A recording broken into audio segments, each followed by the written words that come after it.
ప్రేమైన దేవుని బిడ్డారా, మన కన్న తండ్రి అనంతంగా ప్రేమించి మనకు చక్కని భాగ్యాన్ని మన శక్తితో, మన భక్తితో, మన సంపాదనతో, మన పలుకుబడితో సంపాదించలేము. ఆయన ఇచ్చిన ఆయుష్, ఆయన ఇచ్చిన ఆరోగ్యం, ఆయన ఇచ్చిన ఆధ్యాత్మిక శోభ, దీనిని నిత్యము మనకు అనుగ్రహిస్తున్న మన కన్న తండ్రికి నిన్ను మనసుతో కృతజ్ఞతా స్తోత్రాలు నేను చెల్లిస్తూ, ఆ కన్న తండ్రికి ఉన్నతమైన బిడ్డలుగా ఎదుగుట కొరకు ఆశతో చేరవచ్చిన ప్రియులైన మీకందరికీ ప్రభువైన యేసుక్రీస్తు నామములో శుభాలు వందనాలు తెలియజేస్తున్నాను. మనం గడిచిన దినాన నిర్గమకాండం 8వ అధ్యాయాన్ని మనం పూర్తి చేసుకున్నాం పిల్లరా. ఈ దినాన్న నిర్గమకాండం 8వ అధ్యాయం యొక్క అన్వయం మనం తెలుసుకుందాం. ప్రధానంగా 4 అంశాలు, 8వ అధ్యాయంలో 4 అంశాలు మనం మన జీవితాలకు అన్వయం చేసుకునే విషయాలు. అందులో మొట్టమొదటిది ఏంటంటే, దేవుడు తరచుగా 8వ అధ్యాయం మాత్రమే కాదు, ప్రారంభం నుండి ప్రత్యేకంగా నిర్గమకాండంలో ఒక మాట ఫరో చెవిన వినిపిస్తూనే ఉంది. ఫరో చెవిన వినిపించే మాట ఏంటి గుర్తించారా ఎవరైనా? గుర్తిస్తే నా చెప్పండి. జనులను పోనిమ్ము అని. Very good, very good, very good అమ్మా. నా జనులను పోనిమ్ము, నా జనులను పోనిమ్ము. దేవుడికి ఉన్న గుణం ఏంటంటే, మానవుణ్ణి బానిసలుగా చేసుకుంటూ ఎవరైనా ఉంటే వారి నుండి విడిపించాలి అన్న గుణం. అలాగే బానిసలుగా ఎవరైతే మగ్గిపోతూ ఉన్నారో విడిపించేశాలి. బానిసత్వం కింద ఉన్న వాళ్ళని విడిపించాలి. బానిసత్వం చేసుకున్న వానికి తగిన శిక్షను ఇవ్వాలి అనేటటువంటి గొప్ప గుణం, దీని దయాగుణం అని కూడా అంటారు.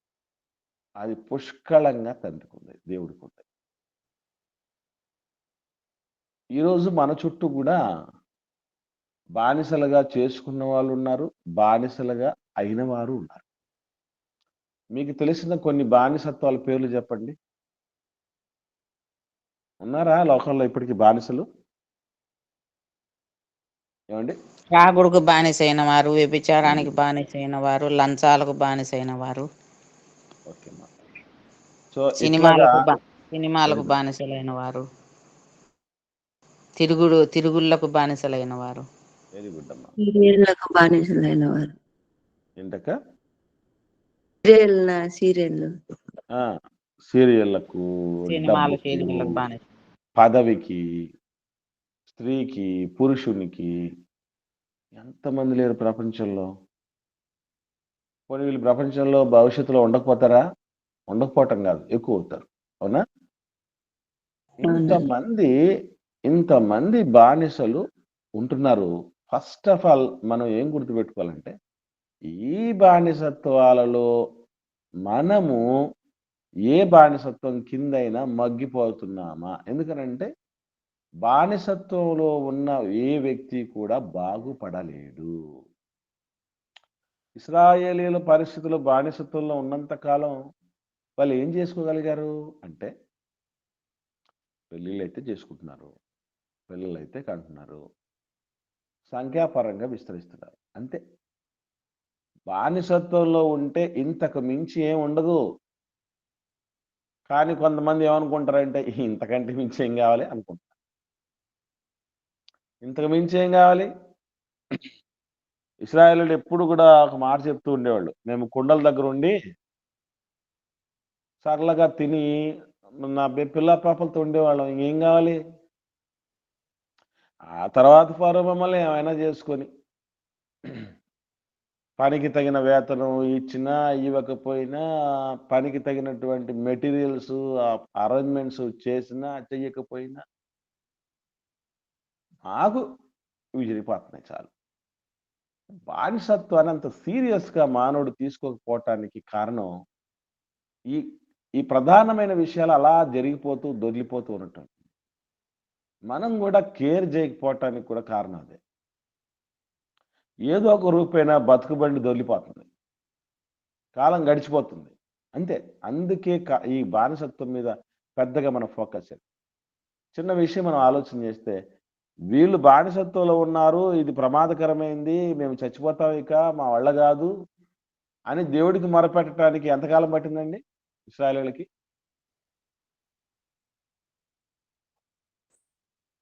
ఎవరికైనా ఐడియా ఉందా? 400 సంవత్సరాలు పట్టింది. దాదాపు 400 సంవత్సరాలు ఆ బానిసత్వంలో మగ్గిపోయారండి. 400 సంవత్సరాలంటే ఎన్ని తరాలు పోయి ఉంటాయండి? నాన్న పోయాడు, కొడుకు పోయాడు, మనవడు పోయాడు. అలా ఒక తర్వాత ఒకరు బానిసత్వంలో ఉండి చచ్చారు. మళ్ళీ వాళ్ళ కొడుకులొచ్చారు. వాళ్ళ పిల్లలొచ్చేసారు. ఇలా కొనసాగుతూనే ఉంది ఈ పరంపర. మగ్గగా ఇంకా సంకటం మరింత ఎక్కువైనప్పుడు మనం దీనిలోంచి బయటపడాలి ఎలాగైనా అని అప్పుడు మొరపెట్టండి. నాకేంటంటే డౌటు. ఇశ్రాయేలీయులన్న కన్నా ఒక 400 సంవత్సరాలకి జ్ఞానోదయమైంది. మనలో ఎంతమందికొస్తది? ఎందుకంటే ఎన్నో సందర్భాల్లో ఏం చెప్తారు? ఇక మీదటనైనా పెద్దవాళ్ళు చాలా మందిని మనకు ఏమని రిక్వెస్ట్ చేస్తారు? ఇక మీదటనైనా ఆ తాగుడు మానుకో. ఇక మీదటనైనా ఆ వ్యభిచారం మానుకో. ఇక మీదటనైనా ఆ డబ్బు పిచ్చి మానుకో. ఇక మీదటనైనా ఆ వ్యామోహాలు మానుకో. ఆ సుఖభోగాల మీద ఇష్టాలు మానుకో. ఇకనైనా మానుకో అని మన పెద్దలే కాదు, మన మనస్సాక్షి కూడా చెప్తూ ఉంటారు. వద్దు, ఇది మంచిది కాదు. ఎంతకాలం ఈ బానిసత్వంలో మగ్గిపోతావు. మాదక ద్రవ్యాలు మానుకో. మన చుట్టూ చిత్రమైన విషయం ఏంటంటే, నేనెప్పుడు జాగ్రత్తగా కొన్ని విషయాలు గమనిస్తూ ఉంటాను. ఆ లక్షణం దేవుడు నాకు ఏర్పరిచాడు. ఇంట్లో నాన్న తాగి దిక్కులేని సాగు చేస్తాడు. ఇది చూసి కూడా కొడుకు ఏం చేస్తాడు? చాలా కుటుంబాలు ఆయన కూడా తాగుడుకు బానిసైపోతాడు. ఏంటిది? కళ్ళ ముందు నాన్న ఏ విధంగా చచ్చిపోయాడో, మరి ఆ చావడానికి ముందు ఎంత విలవిల్లాడిపోయాడో, అంటే అధునాతన వైద్యము చేసే పరికరాలున్న, వైద్యులున్న, పైసలు పెట్టుకునే పరిస్థితి ఉన్న, ప్రాణం నిలబెట్టుకోలేని పరిస్థితుల్లోకి ఎలా వెళ్ళిపోయాడో అన్నీ చూసి కూడా మరి అలాగే తాగుతుంది. ఈ బానిసత్వం అన్నది దాని కిక్ ఎట్లా ఉంటదంటేనండి, దాని నుంచి బయటికి రావాలని అనిపించదండి. ఎన్నో సందర్భాల్లో చాలా మందిని చూస్తూ ఉంటాం. అన్నం లేకపోయినా, తిండి లేకపోయినా ఆకు ఒక్క అంటారు కదా! మీ వైపు ఏమంటారండి దాన్ని? ఆకు ఆకు ఒక్కే అంటారు కదా కొంతమంది. అంటే ఆ కిల్లి అంటారు చూసారా? ఆ కిల్లి నమలడం అనేటటువంటిది నిత్యకృత్యంగా ఉంటది. వాళ్ళని మనం పిస్తలు పేల్చి చంపాల్సిన పని లేదు. లేకపోతే గొంతు నులిమి చంపాల్సిన పని లేదు. ఆహారంలో విషం పెట్టి చంపాల్సిన పని లేదు. కొట్టి చంపాల్సిన పని లేదు. అవి లేకుండా చేస్తే చచ్చిపోతారు. బానిసత్వం అనేటటువంటిది ఎలాంటిది అంటే అడిక్షన్ అంటావే, దానికి బాగా వ్యసనానికి అలవాటు పడిపోతాం. ఇప్పుడైనా మీరు చూడండి, బ్రౌన్ షుగర్ లాంటి ఇటువంటి వాళ్ళకి మత్తు ఇంజక్షన్లు వేయించుకుంటూ ఉంటారు. మత్తు కిక్ రావాలని. వాళ్ళకి అది లేకపోతేనండి పిచ్చి పెట్టిపోద్దండి కొంతమందికి. జుట్టు పీక్కొని చచ్చిపోతారు. కొట్టేసుకుంటారు. ఆ ఉద్వేగాలు అదుపులో ఉండవు. చాలా దారుణంగా ఉన్మాదులుగా మారిపోతారు. వ్యసనానికి, బానిసత్వానికి బానిస అయిపోయినటువంటి పరిస్థితికి ఉన్న శక్తి ఎలాంటి? ఇజ్రాయేలీలు ఎన్నో సందర్భాల్లో దేవుడి నడిపింపును స్వయంగా చూసినా కూడా తిరిగి ఎక్కడికి పోవాలనుకుంటే ఉండేవాళ్ళు మార్గమధ్యంలో ఐగుప్తుకు పోవాలని. ఐగుప్తుకి వెళ్ళిపోదాం. మనకు కూడా మన జీవితంలో ఏమనిపిస్తుంది తెలుసండి? మళ్ళీ నిక్కిలిపోతాం. చాలా ఎంజాయ్ చేస్తున్నారు నా ఫ్రెండ్స్. మనల్ని ఎన్నోసార్లు అని ఉంటారు మన స్నేహితులు. ఏమనంటే, "ఏందిరా ఈ జీవితం? ఒక్కటేరా బ్రతుకు. మరి ఈ చిన్న చిన్న సంతోషాలకు గూడా నోచుకోకుండా ఏమిటి ఈ పచ్చపు జీవితం? నువ్వేమన్నా ముసలోడివా? నువ్వేమన్నా ముసలిదానివా? అన్నీ అయిపోయి కాటికి కాలు చాచుకొని కూర్చున్నావా? అదొద్దు, ఇదొద్దు, అట్లుండకూడదు, ఇట్లుండకూడదు, అవి చేయకూడదు, ఇవి చేయకూడదు" అంటూ. ఏంటి నీ పిచ్చేంటి? ఈ వైరాగ్యం ఏంటి? ఎప్పుడు రావాల్సిన ఆలోచన ఇది? ఎప్పుడొస్తుంది నీకు? అని అంటున్నారు. ఒక్కసారి కాకపోతే ఒక్కసారన్నా మనకనిపిస్తోంది. తెలీదు. మనకి అలా లాగేవాళ్ళు గూడా ఉండనే ఉంటారనే విషయం మనకు తెలీదు. మనకట్లాగా లాగేస్తూ ఉంటది. ఏవండీ ఇకపోతే సంఘం యొక్క అనేకమైనటువంటి బాధ్యతల్లో దేవుని బిడ్డల యొక్క దేవుడిచ్చినటువంటి గురుతరమైన బాధ్యతల్లో ఈ బానిసత్వంలో ఉన్నటువంటి మనుషులను విడిపించేటటువంటి పని కూడా ఉంది. నిజంగా అలా విడిపిస్తే దాన్నే అంటారండి మంచి పని. మనం అట్లాంటి పనులు చేయటంలో ఎలా ఉండాలని చెప్తున్నాడో తెలుసండి పరిశుద్ధ గ్రంథంలో దేవుడు. తండ్రే గాదు విడిపించే లక్షణం కలిగినటువంటి వాడు. ఆ తండ్రి పిల్లలం. మనం గూడా ఎలా ఉండాలి? అసలు మనం ఉండాల్సినటువంటి పరిస్థితుల్లో ఆ స్థితికి ఎదగాల్సిన వాళ్ళం మనలోనే కొంతమందికి ఏమున్నాయి? వ్యసనాలున్నాయి. లేవండి? మనలోనే కొంతమందికి వ్యసనాలున్నాయి. అది చాలా ప్రమాదకరం. మనం ఎలాంటి వాళ్ళమై ఉండాలి? 6వ అధ్యాయం గలతీలకు రాసిన పత్రిక 10వ అధ్యాయం. గలతీలకు రాసిన పత్రిక 6వ అధ్యాయం 10వ వచనం. ఒకరు చదవండి దయచేసి.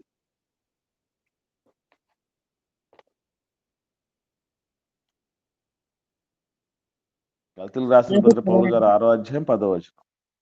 కాబట్టి మనకు సమయం దొరుకుడు కొలది అందరి ఎడలను విశేషముగా విశ్వాస గృహమునకు చేరిన వారి ఎడలను మేలు చేయుదుము. చూడండి మనం మేలు చేయాలి. అందరి ఎడలను మేలు చేయాలి. ఎందరో ఆ బానిసత్వంలో ఉండిపోతున్నటువంటి మగ్గిపోతున్నారు. వాళ్ళ సొంత తప్పిదాల వల్లో లేకపోతే మనిషి స్వార్థ ప్రయోజనాల వల్లో ఏదో ఒక రూపేణ వాళ్ళ కాడి కింద చితికిపోతున్నారు. సో అటువంటి వారికి మనం మేలు చేయాలి. మేలు చేస్తే నాకేంటి? నాకేంటి?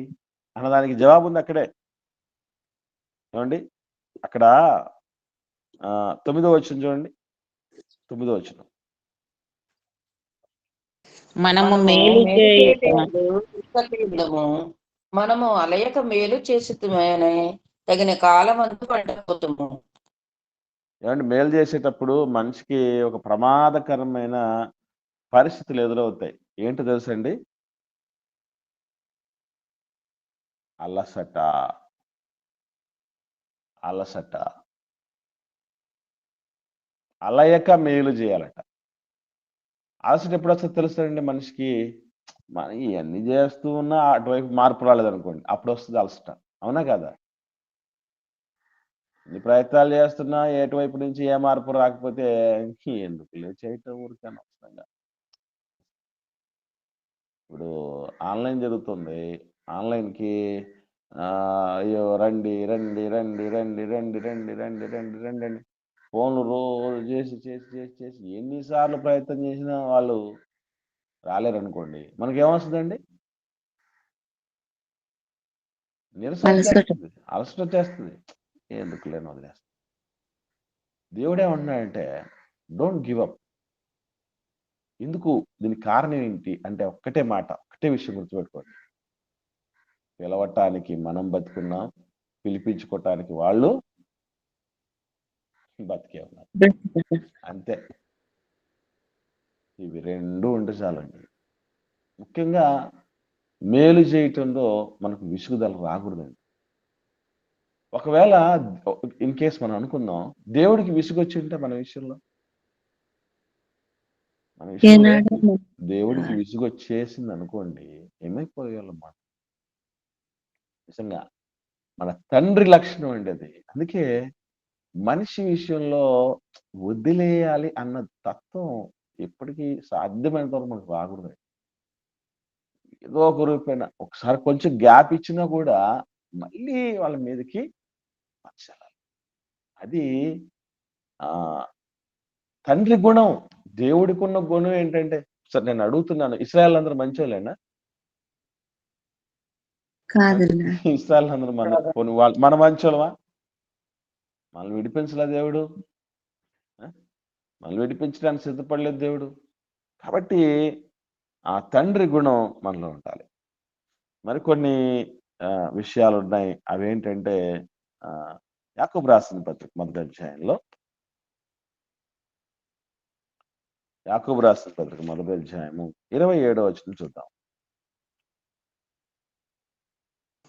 తండ్రి అయిన దేవుని ఎదుట పవిత్రమును నిష్కలంకమునైన భక్తి ఏదనగా, దిక్కులేని పిల్లలను విధవరాండ్లను వారి ఇబ్బందిలో పరామర్శించుటయు, ఇహలోక మాలిన్యము తనకంటకుండా తన్ను తాను కాపాడుకొనుటయునే.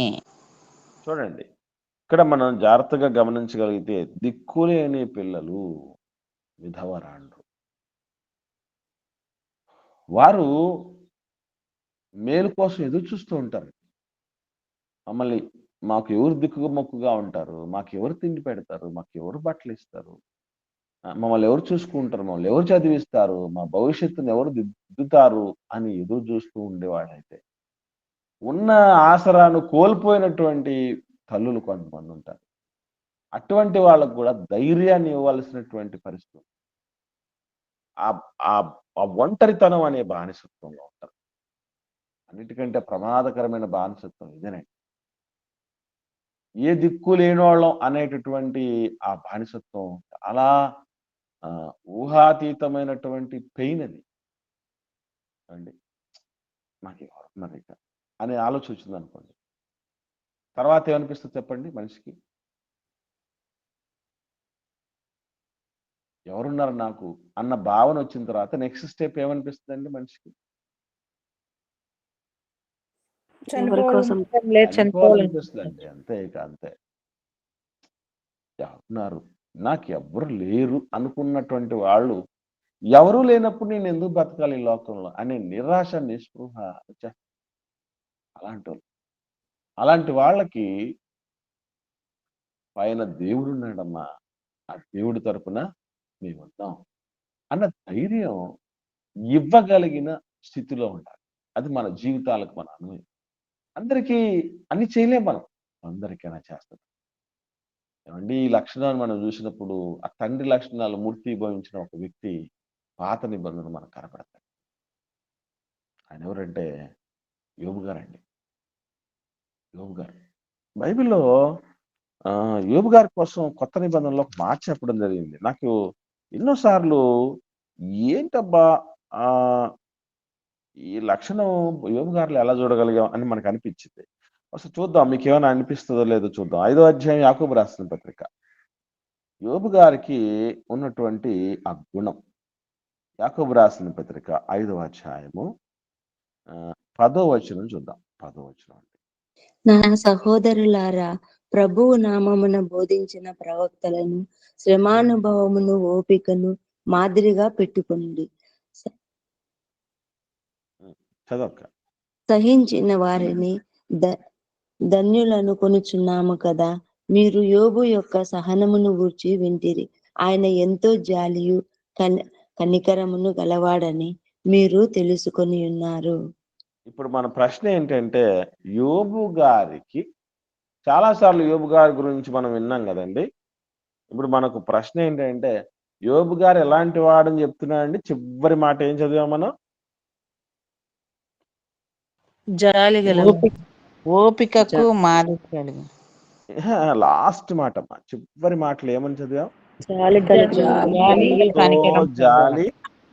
ఎంతో జాలి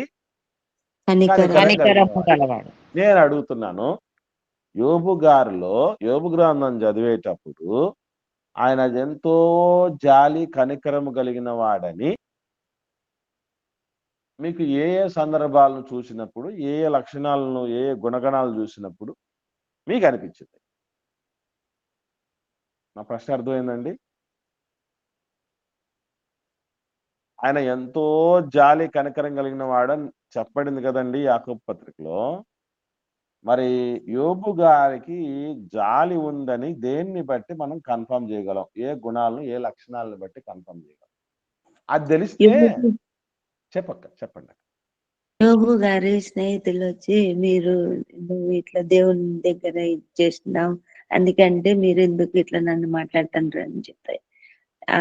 వాళ్ళ మీద జాలిపడతాడు, నాకు కోపపడాడు. తర్వాత వాళ్ళ భార్య కూడా వస్తే మూర్ఖురాళ్ళు లాగా మాట్లాడుతున్నావు అని, మనం దేవుని ఎందు సుఖమే అనుభవించాలా, కష్టం అనుభవించతా కదా అని చెప్పి మాట్లాడతాడు. అప్పుడు కూడా జాలి చూపిస్తాడు కానీ కోపం చూపించాడు. Okay, right, very good. ఇంకా సుజాతక్క గారు మాట్లాడినవి కాకుండా ఇంకా ఏమైనా యోబు గారిలో జాలి గుణాలు చూశారా? విధవరాండ్రం చేరదీసినట్టుగా ఉంటదన్న. వెరీ గుడ్, వెరీ గుడ్ అమ్మా, వెరీ గుడ్. అసలు నిజంగా యోబు గారిలో ఏ క్యారెక్టర్ ఉందని మనం చూడగలిగితే 31వ అధ్యాయం చూద్దాం. యోబు గ్రంథం 31వ అధ్యాయం 16వ వచనం చూద్దాం. 16వ వచనం నుండి 22వ వచనం వరకు నాన్ స్టాప్ యోబు గారిలో ఉన్న దేవదేవుడి కుమారుల లక్షణం పుష్కలంగా కనబడుతుంది. చూద్దాం. 16వ వచనం నుండి 22వ వచనం నేను చదువుతున్నాను, చూడండి. యోబు గ్రంథం ఎన్నో అధ్యాయం అండి? 31:16. నేను చదువుతున్నాను, చూడండి. బీదలు ఇచ్చయించిన దానిని నేను బిగబట్టిన ఎడలను, విధవరాండ్ర కన్నులు క్షీణింపజేసిన ఎడలను, తల్లిదండ్రులు లేని వారిని నా అన్నములో కొంచెమైనను తిననీయక నేను ఒంటరిగా భోజనము చేసిన ఎడలను, ఎవడైనను వస్త్రహీనుడై చచ్చుట నేను చూడగను, బీదలకు వస్త్రములు లేకపోవట నేను చూడగను, వారి దేహములను నన్ను దీవింపకపోయిన ఎడలను, వారు నా గొర్రెల బొచ్చు చేత వేడిమి పొందకపోయిన ఎడలను, గుమ్మములో నాకు సహాయము దొరుకునని తండ్రి లేని వారిని నేను అన్యాయము చేసిన ఎడల, నా భుజశల్యము దాని గూటి నుండి పడునుగాక, నా బాహుము లోనికి విరుగునుగాక. ఎప్పుడన్నా ఈ శాపాలని లోకంలో వేరే వాళ్ళకి పెట్టుంటాం, కానీ మనం అనుకుంటామండి. పొరపాటున కూడా అనుకో. ఈ పనులు నేను చేయకపోతే నా ఎముకలని ఇరిగిపోవాలి, నా భుజశల్యం అంటే భుజంలో ఉన్న ఎముకలు ఇరిగిపోవాలి అని అనుకుంటున్నాడు. ఎందుకు అంత గట్టిగా చెప్తున్నాడు తెలుసా? కింది చదవండి, ఎంత మంచి మాట ఉందో. 22వ వచనం. నేను అలాగూ చేయలేదు, నా బాల్యము మొదలుకొని దిక్కులేని వాడు తండ్రి భావముతో నన్ను భావించి నా యొద్ద పెరిగేను. అంటే విమోచకుడి లక్షణం తండ్రిలోనే కాదు, మనలో కూడా ఉంది. చాలా రిస్క్తో కూడిందండి అది. ఆయన బాల్యము నుండి ఎలా ఉన్నాడట? ఒక దిక్కులేని వాడు నా తండ్రిలా ఉంటాడు అని భావించి పెరిగాడట యోబు గారి దగ్గర. నేను అడుగుతున్నాను, అండి, ఒక్క దిక్కులేని వ్యక్తిని పెంచుకోవాలంటే చాలా మంది అండి, పిల్లలు లేని వాళ్ళని మేము అడుగుతూ ఉంటామండి. ఏమనంటే, అంటే ఎక్కడో చోట అనాథాశ్రమంలో బిడ్డను తెచ్చుకుని పెంచుకోలేకపోయారా అంటే ఏమంటారండి? ఇష్టంగా ఉంటుందా అందరికి ఆ మాట చెప్తే? ఇష్టపడరు. మా రక్తం కావాలా, నా వంశం కావాలి, అది ఇంకా ఏదో గొప్ప రక్తం, ఏది చక్రవర్తుల రక్తమో, లేకపోతే దేశాన్ని వెళ్ళినటువంటి రాజుల రక్తమో, గొప్ప గొప్ప మేధావుల రక్తమో, వంశమో అయ్యుంటే ఇంకెట్లా ఉండేది తెలియదు. కానీ దేనికి పనికిరాని అసలు మన పరిస్థితి ఎట్లా ఉంటుందంటే, నా రక్తం నా రక్తం నా రక్తం. ఎప్పుడైనా రక్తదానం చేయడానికి వెళ్ళినప్పుడు చూడండి, ఫస్ట్ ఏం చేస్తారు? టెస్ట్ చేస్తారు. మంచిదే. టెస్ట్ చేస్తారు. టెస్ట్ చేసిన తర్వాత, అయ్యా నువ్వు టాటూలు వేసుకున్నావు, నీ రక్తం మనకి కాదు. లేదు, నీ దగ్గర ఆల్రెడీ ఉన్న రక్తం తక్కువ ఉంది, లేదా నీ రక్తం చిక్కబడింది, చిక్కని రక్తం కూడా తీసుకోరండి. రక్తం హిమోగ్లోబిన్ తక్కువ ఉన్నా తీసుకోరు, టాటూలు వేసుకున్నా తీసుకోరు, ఏదన్నా రోగ లక్షణాలు ఉన్నాయి దీనిలో అంటే తీసుకోరు. ఏంది రక్తం? మరలా ఏమంటాం? మా రక్తం అంటారు. ఎవరు చెప్పాడు పాతకాలంలో రక్తంతో రిక్షా నడుపుతాయట? మన రక్తంతో రిక్షాను కూడా నడపలేం. అంత పరిస్థితిలో ఉంది పరిస్థితి. అయినా కూడా మా రక్తం కావాలి, మా రక్తం కావాలి.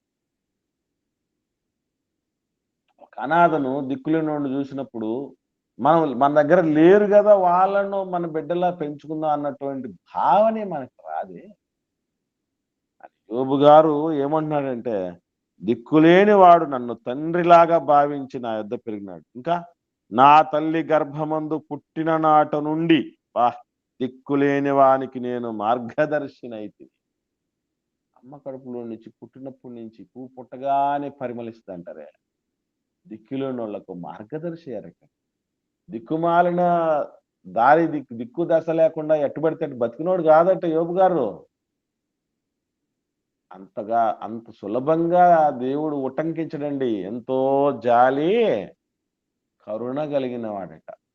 అంతేకాదు యోబు గారికి ఎంత జాలి కరుణ ఉంది అని చెప్పడానికి మీరు ఇంతకుముందు రెండు ఎగ్జాంపుల్స్ చెప్పారు కదా, అవి చాలా చిన్ని క్వాలిఫికేషన్, చాలా చిన్ని లక్షణాలు. అవి ఏవి? భార్యతో మాట్లాడేటప్పుడు మాట్లాడాడు కదా అనేటువంటి విషయం కావచ్చు, స్నేహితులతో మాట్లాడేటప్పుడు కూడా వాళ్ళ మీద జాలిపడ్డాడు, అర్థం చేసుకోలేకపోయారు అనేటువంటి రీతిగా అనేది చాలా చిన్ని లక్షణం. అది దానికంటే 31వ అధ్యాయంలో చెప్పబడింది చాలా గొప్పది. దానికంటే గొప్పది ఇంకొకటి ఉంది. ఏమన్నా ఎవరికైనా స్ట్రైక్ అయ్యాయా? ఎవరికైనా గుర్తొచ్చాయా? ఏమన్నా ఈ మాటలతో కొంచెం స్టిమ్యులేట్ అవ్వటం బట్టి ఏమన్నా ఎవరికైనా గుర్తొచ్చాయండి? నిందించిన స్నేహితుల కొరకు ప్రార్థన చేశాడు. వెరీ గుడ్, వెరీ గుడ్ అమ్మా, వెరీ గుడ్. అసలు నిజంగా ఎన్ని రకాలైనటువంటి అలిగేషన్స్ లేవనెత్తారండి. నిజంగా ఆయన పరిస్థితి ఎంత దారుణంగా ఉందంటే, శ్మశానానికి ఎందుకు వెళ్ళాడు అనుకుంటున్నారు? యోబు గారు శ్మశానానికి ఎందుకు వెళ్ళాడు బతికుండగానే? సరదాకా? లేకపోతే వాళ్ళు ఎవరన్నా చనిపోవడాన్ని బట్టి పోయి పాతి సొద్దామని వచ్చాడా, పెళ్ళాడా? ఎందుకు వెళ్ళాడు తెలుసండి? ఎవరు మాట్లాడట్లేదు. శ్మశానానికి ఎందుకు వెళ్ళి ఉంటాడు చెప్పండి? ఆ నిందలకు దూరంగా ఉన్నారు. Very good. ఇంకా ఇంకా ఆయన ఒళ్ళంతా కురుపులు ఉన్నాయండి. ఆ కురుపులను గోక్కోటానికి శ్మశానానికి వెళ్ళాడు. ఏంటి ఇంట్లో ఉండి గోక్కలేడేంటి? ఎందుకు పోయాడు అనుకుంటున్నారు శ్మశానానికి? శ్మశానంలో చిల్ల పెంకులు దొరుకుతాయి. చిల్ల పెంకులు దొరుకుతాయి అంటే యోబు గారు జీవించే కాలంలో అక్కడ సాంప్రదాయాలు ఎలా ఉండేవని మనం అర్థం చేసుకోవచ్చు. ఏదో మన హైందవ సోదరుల్లోనే ఏం చేస్తారండి, కుండ పగలు కొట్టేది ఉంది చూసారా, అది ఇక్కడే ఉందనుకున్నారేమో. కాదు, చిల్ల పెంకులు శ్మశానంలో యోబు గారి కాలంలో ఉన్నాయి. ఆ చిల్ల పెంకులతో ఒళ్ళు గోక్కుంటూ ఉంటే లోపల ఎముక కనపడేటటువంటి పరిస్థితి వచ్చేదట. అందుకు వెళ్ళాడు. అంటే ఒక్క పెంకుతో, ఒక్క చిల్ల పెంకుతో గోర్లకు కూడా పోయాయట. గోక్కొని గోర్లు పోయాయి. ఒక చిల్ల పెంకుతో సరిపోదని చెప్పేసి ఎన్నో చిల్ల పెంకులు ఉంటాయి కదా అని చెప్పేసి శ్మశానానికి వెళ్ళిపోయాడు. అట్లా పోయిన పరిస్థితుల్లో ఉండి అంత దయనీయ స్థితిలో చూసి కూడా స్నేహితులు రాబందులాగా, ఒరే నువ్వు తప్పు చేసావేమో యోబు, నీ కొడుకులు తప్పు చేశారేమో, నువ్వే పాపం చేసావో, నీతిమంతులు ఇట్లా ఎప్పుడు శిక్షించాడురా, అది ఇది అని అన్ని అబాండాలు వేస్తే ఆఖరికి వాళ్ళ కోసం వేడుకోవటం అనేటువంటి గొప్ప గుణం ఎలాంటిది? నేను అడుగుతున్నాను, ఒకసారి మనం మనస్ఫూర్తిగా ఆలోచించేద్దాం. మనల్ని తప్పుబట్టి, మనల్ని విమర్శించి, మనల్ని కించపరిచి, అవమానపరిచి, మన వ్యక్తిత్వాన్ని దెబ్బతీసినటువంటి వ్యక్తి కోసం ఏ రోజైనా నాయన వాళ్ళు దీవించని ప్రార్థన చేసి ఉంటావా? చేసి ఉంటావా? ఎప్పుడు ఒకవేళ చేసినా ఏం చేసి ఉంటావంటే, వాళ్ళ కోసం మనం ప్రార్థన చేసి ఉంటాం, ప్రార్థన అయితే చేసి ఉంటాం, దీవించమని మాత్రం కాదు. ఏమని? వాళ్ళు నన్ను ఇటు చేసినారు నాయన, వాళ్ళని కూడా అటు చేయ. వాళ్ళు శిక్షించిన ఆయన, వాళ్ళు తగిన శాస్తి చెయ్యి. వాళ్ళు ఈ విధంగా నన్ను బాధించారు నా తండ్రి, దేవా వారిని కూడా నువ్వు ఇబ్బంది పెట్టు, వారికి శిక్షనివ్వు, వాళ్ళకి ప్రతిఫలాన్ని ఇవ్వు అని మనం ఉపవాస ప్రార్థనలు చేసి ఉంటాం. కానీ ఇంకా దీనికంటే యోబు స్నేహితుల కోసం విజ్ఞాపన చేసిన దానికంటే పెద్ద జాలి దయగలిగినటువంటి గుణం ఒకటి కనపడుతుంది చెప్తారు. అదేంటి? ఎన్నెన్ని విషయాలు వచ్చేసి చూడండి. అంటే మనం బైబిల్ని చదివేటప్పుడు అండి ఒక దాని దగ్గర ఆగితే ఎట్లా ఉంది, ఎలా వచ్చింది, ఆయన ఎంతో జాలి కరుణ కలిగిన వాడని ఎందుకు చెప్పగలిగాడు దేవుడు? ఆ దిశగా మనం ఆలోచన చేయాలి. అప్పుడు మనకి ఏమర్థం అవుద్దంటే రేపు మనల్ని కూడా ఏ గుణాలను బట్టి ఆయన ఐడెంటిఫై చేస్తాడు. యోబు గారిని గుర్తించాడు దేవుడు, యోబు గారిని ఆశీర్వదించాడు దేవుడు. దేనిని బట్టి అనుకుంటున్నారు? ఆ జాలి దయ అనేటటువంటి గొప్ప గుణాలు. ఎవడికి పడితే వాడికి జాలి దయలు రావు, గుర్తుపెట్టుకోండి. చాలా ప్రత్యేకమైన వ్యక్తుల్లోనే ఆ గుణాలు ఉంటాయి. ఏమండి? రైట్. ఇంకా ఎవరన్నా చెప్పండి, ఆలోచన వచ్చిందా? రాలేదు. చూద్దాం. యోబు గ్రంథం 1వ అధ్యాయం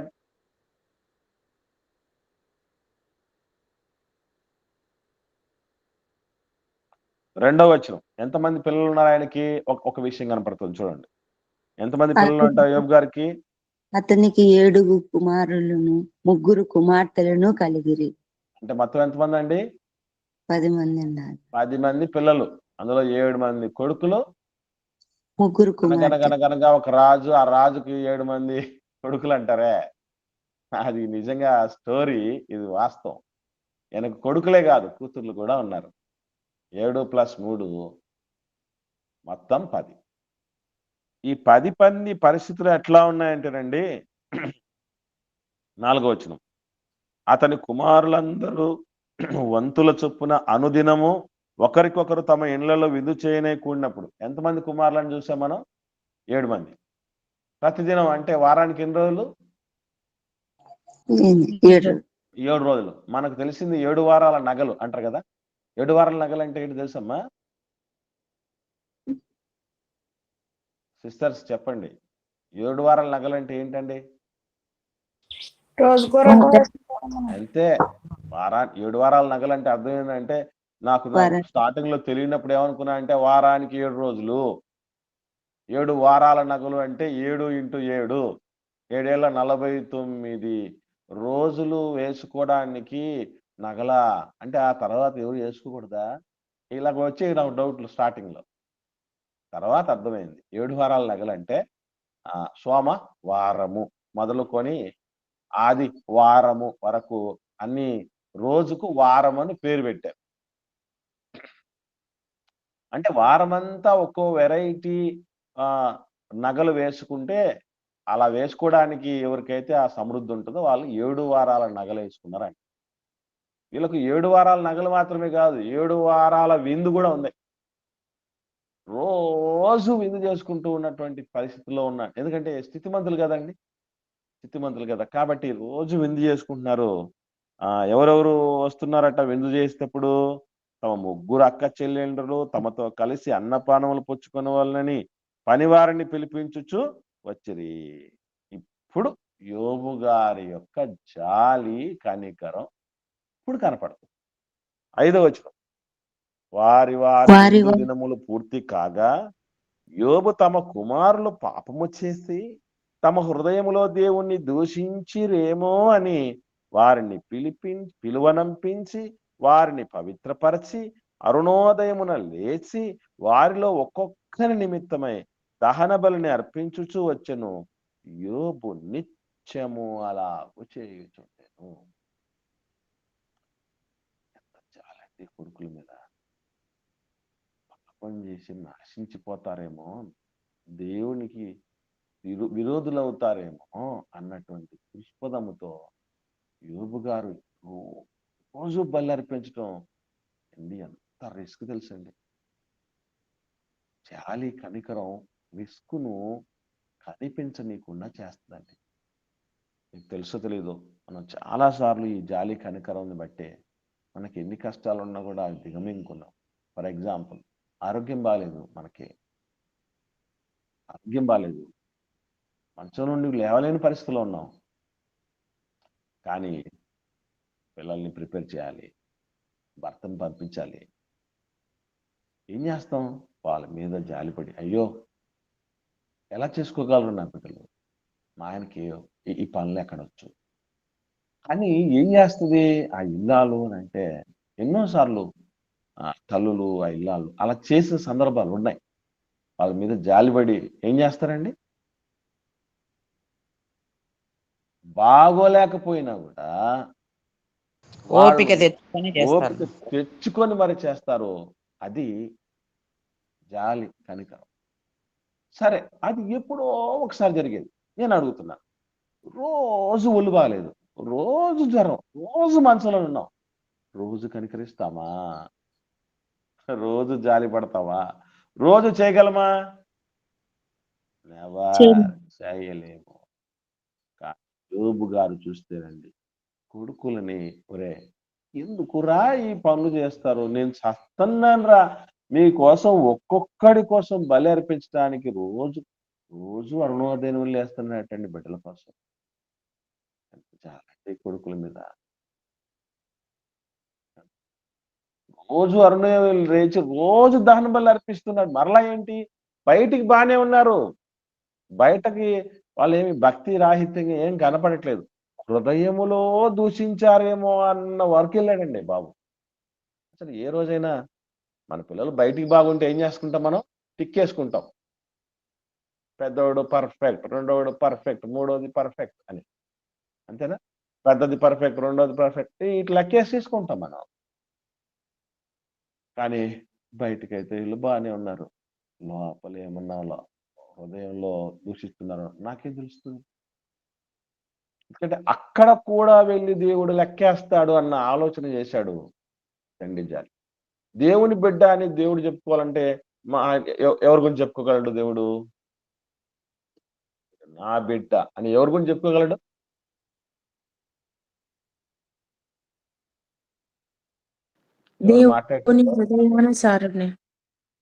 యోబు గారిని చెప్పుకోగలడండి. ఇప్పుడు దాకా ఎవరి గురించి మాట్లాడుకుంటున్నామా మనం? యోబు గారు లాంటి వాళ్ళని చెప్పుకోగలడు దేవుడు. మీలాంటి వాళ్ళ గురించి, నాలాంటి వాళ్ళ గురించి చెప్పుకునేంత పరిస్థితి లేవు కదా మనకి. కాబట్టి ఈ ప్రపంచంలో రకరకాల బానిసత్వాల కంటే అత్యంత ప్రమాదకరమైన బానిసత్వం ఉంటుంది. ఏమిటా బానిసత్వం? అన్ని బానిసత్వాల కంటే చాలా అత్యంత భయానకమైన బానిసత్వం ఉంది. ఏంటనుకుంటున్నారు?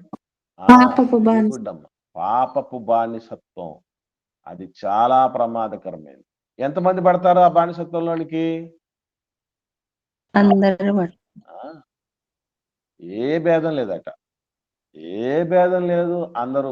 కొన్ని దేశాల్లో కొన్ని వాటి మీద రెసిస్టెన్స్ ఉంటుందండి, మీకు తెలుసో తెలియదు. కొన్ని దేశాలు విరోచనాలు అన్న వాటి దాని మీద పూర్తి పట్టు సాధించాయట. కొన్ని దేశాలు పోలియో అన్న పదమే లేకుండా పట్టు సాధించాయట. కొన్ని దేశాల్లో మసూచి అనేటువంటి ఒక వ్యాధి దాని మీద పట్టు సాధించిందట. కొన్ని దేశాల్లో టీబీ క్షయవ్యాధి ఉంది కదా, దాని మీద పట్టు సాధించాయి. ఒక్కొక్క దేశములో కొన్ని దేశాలు కొన్ని వాటి మీద ఎన్నో పట్టు సాధించాయి. అసలు అటువైపు ఆ వాసనే కనపడదట. కానీ పాపం అన్నది వచ్చినప్పుడు ఇక ఎవరు మినహాయింపు అయితే కానే కాదు. అందరూ కూడా దేవుడు అనుగ్రహించు మహిమను పొందలేనటువంటి పాపాలు చేసినటువంటి స్థితిలో ఉన్నారు. మన యొక్క లేదా సంఘము యొక్క ప్రధానమైన బాధ్యత, ముందు ఒక మాట చెప్పాను, ఈ భౌతికమైన బానిసత్వాల్లో ఉన్నటువంటి వాళ్ళని విడిపించటం సంఘం యొక్క ప్రధానమైన బాధ్యత కాదు. కానీ దేవుడు ఇచ్చినటువంటి బాధ్యతలో ఒకటైతే అసలు శిశుల బాధ్యత ఏంటి మంది అంటే పాపములో మగ్గిపోతున్న వాళ్ళని విడిపించాలి. అలా విడిపించడానికి ముందు మనం ఎలాంటి స్థితిలో ఉండాలి? పాపం లేని మనం వారంగా పాపం లేనిగాలుగా ఉండాలి. ఇప్పుడు అగ్నిలో పడి కాలిపోతున్న వాడిని ఎవడు రక్షించగలడు? అగ్నిలో కాకుండా బయట బయట ఉన్నాడు అక్కడ రక్షించగలడు. అంతేనా? బయట ఉన్నవాడు రక్షించగలడు. వాడు కూడా కాలిపోతుంటే వాడే రక్షించగలడు. అట్లాగే మనం ముందు పాపానికి దూరంగా బతకగలిగితే పాపంలో ఉన్నవాడిని మనం రక్షించటానికి అనుకూలతలు ఉంటుంది. లేకపోతే ఎట్లా ఉంటది? ఏమండి? బట్టతలోడు వచ్చి బోడిగుండోడితో మొరబెట్టుకున్నాడట. అట్లుంటది. ఏం ప్రయోజనం దానివల్ల? ఎవరేం సాధించలేరు. కాబట్టి ఈ పాపము నుండి విమోచించటం అనేటటువంటిది ప్రధానమైనటువంటి పని. పాపానికి మూలమైనటువంటి సాతాను నుంచి విడిపించటం అనేది గొప్ప పని. ఎందుకంటే యేసుప్రభువు వారు ఏనాడో చెప్పాడు క్లారిటీగా, పాపము చేయు ప్రతివాడు ఎవరికి బానిసట? పాపానికి బానిసండి. యోహాను సువార్త 8వ అధ్యాయం చూద్దాం.